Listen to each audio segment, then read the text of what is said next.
Bonjour et bienvenue à tous dans cette nouvelle vidéo où on va voir comment sécuriser son Home Assistant. Quand je parle de sécuriser, c'est qu'on va faire des backups de notre Home Assistant afin de pouvoir restaurer une version si jamais il y a un problème qui se passe avec notre Home Assistant. Donc le but c'est de faire un backup et pas de la haute disponibilité, car ça c'est quelque chose qui est très compliqué à mettre en place à l'heure actuelle. Alors a priori Home Assistant est en train de travailler dessus, qu'on puisse faire tourner deux Home Assistants en même temps et qui synchronisent en temps réel, histoire que s'il l'implante, l'autre va prendre le relais. Mais pour l'instant c'est pas du tout à l'ordre du jour. Donc on commence tout de suite après l'intro.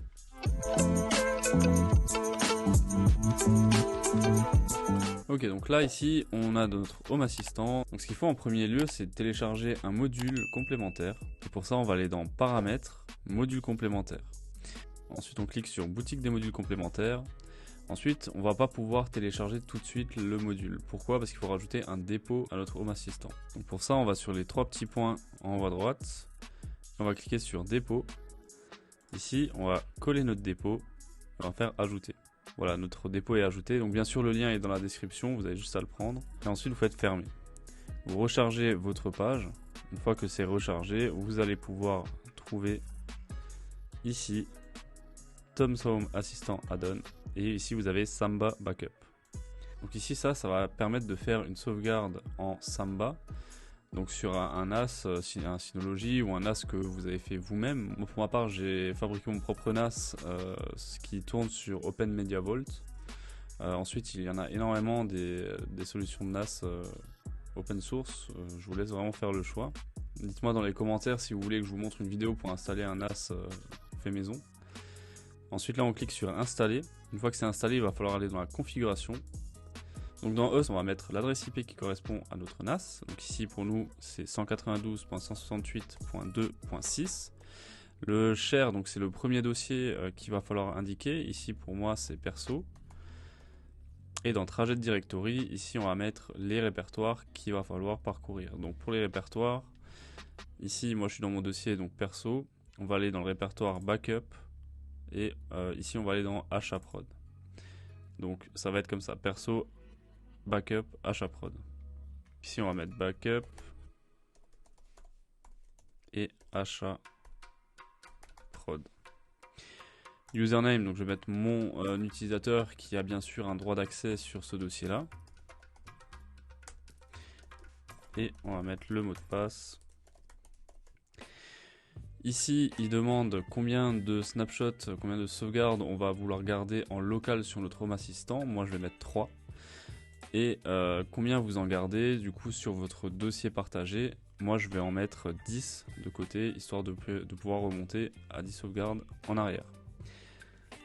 Pour l'heure d'exécution, je vais choisir 3h du matin. Donc là je choisis 3h, en fait c'est juste parce que j'ai plusieurs backups. En fait j'ai le backup de la VM avec Proxmox qui tourne à 2h du matin. À 2h du matin, il va faire un backup de 3 VM qui va envoyer sur mon NAS. Donc je veux pas non plus le faire en même temps, du coup je le décale à 3h, histoire que chaque backup se suit et ne soit pas en conflit. Ensuite Trigger Day, là je vais laisser donc du coup tous les jours de la semaine, je veux une sauvegarde par jour tout simplement.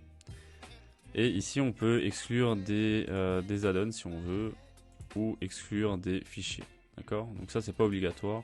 Là vous cliquez sur enregistrer. Une fois que la configuration est enregistrée, on va pouvoir aller dans Info et démarrer. Une fois que c'est démarré, on va aller dans le journal. Alors moi je vous conseille par contre de faire chien de garde et mise à jour automatique. Voilà. Donc moi je vous conseille ensuite d'aller dans le journal. Et ici vous allez voir que vous n'avez pas déjà de message d'erreur. Ici on a donc un récapitulatif de nos paramètres. Et donc là il indique Samba Backup Started Successfully. Donc ici tout va bien. Donc là on pourrait déjà s'arrêter là, mais c'est bien de sauvegarder, mais il faut vouloir restaurer aussi. Donc maintenant qu'on a tout configuré, on va falloir le tester quand même, on va pas attendre 3h du matin que ça fasse la sauvegarde. Donc on va aller dans Outils de développement, Service. Ici on va chercher Write, ok, on tape juste WR et ça s'affichera directement. Et donc c'est Home Assistant Supervisor, Write Data to Add-ons Steading. Donc vous prenez ça.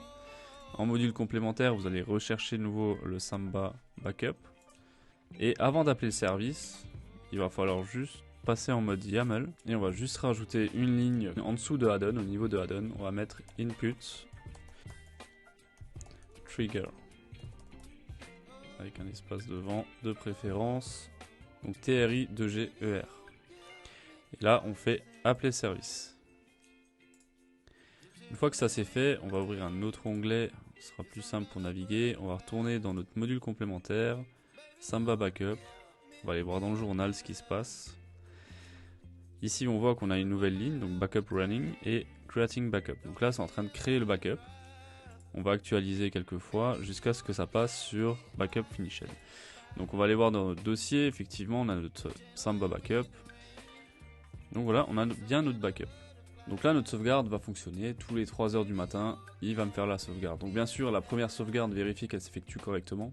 Donc moi, ce que je vais faire, c'est que je vais monitorer quand même la sauvegarde pour vérifier qu'elle s'effectue bien tous les jours. Donc là, pour ça, j'ai un tableau de bord monitoring où j'ai déjà quelques éléments.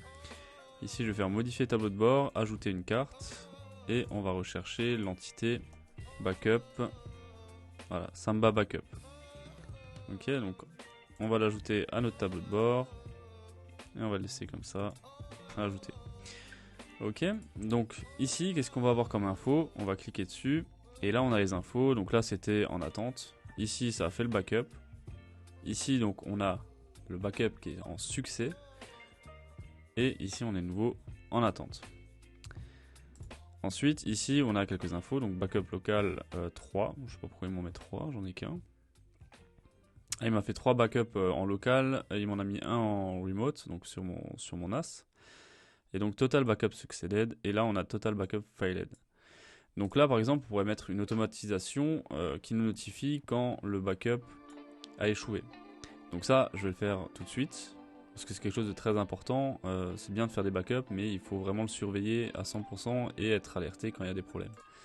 Donc pour ça, on va aller dans Paramètres, Automatisation, on va créer une automatisation, on va ajouter un déclencheur du coup avec un état.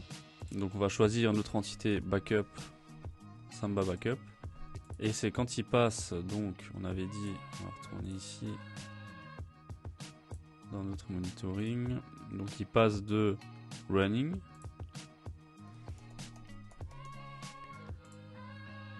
voilà, et quand la sauvegarde échoue, donc ça on l'a dans la documentation du module complémentaire, la valeur c'est failed. Ok, donc quand ça passe à failed, ça va déclencher donc mon automatisation et on va appeler un service, on va faire un petit message Telegram bot et on va faire send message. Ok, le message on va faire attention, la sauvegarde a échoué. Hop, là c'est pas un A avec un accent, voilà. Et en parallèle on va aussi mettre une notification sur mon smartphone. On va plutôt chercher iPhone, voilà, send notification iPhone, et on va mettre donc le même message.